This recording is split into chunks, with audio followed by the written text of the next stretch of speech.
Some may find the following story disturbing. I went camping about 3 weekends ago in the Huntsville National Forest in Texas. Me and 3 friends that came home for the weekend. They're all in college, and usually we all get together at least once a year. Old friends from high school.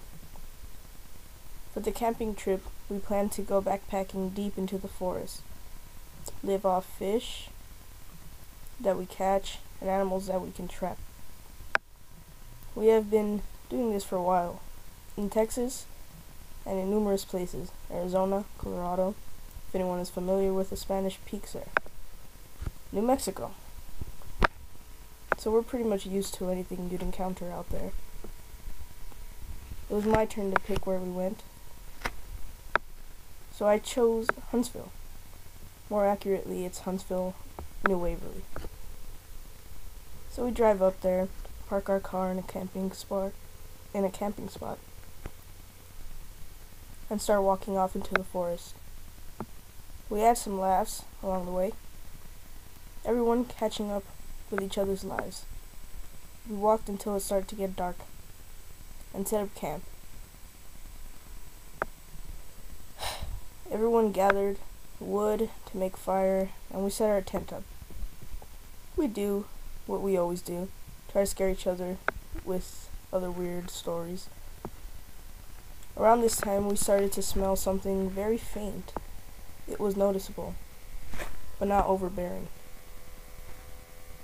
We couldn't put our finger on what it was, so we just carried on. Mike had to go piss, and he walked off into the forest. A second later, he came back running, piss all down his jeans like he'd missed really bad. Immediately, we all crack up, throw some jokes at him. Then we notice that he was white as snow and trying to catch his breath. He starts screaming for us to follow him and runs off. We all get serious and go follow him, not knowing what the problem was.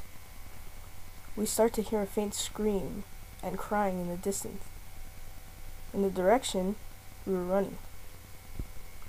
It was pitch black, away from the camp, and Mike had the only flashlight. We left ours at the camp. He had his from when he went to go take a piss.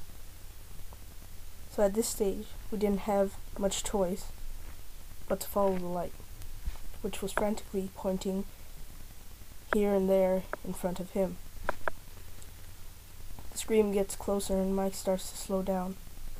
We then notice a ratty old cabin that looked like it was abandoned, except for a faint light that we could see from one of the old mildew-covered windows. The crying was intense. Whoever it was couldn't breathe enough to let out a full yell. We all followed Mike up to the front door, and we could all hear the crying from inside. As soon as he knocked on the front door, it stopped.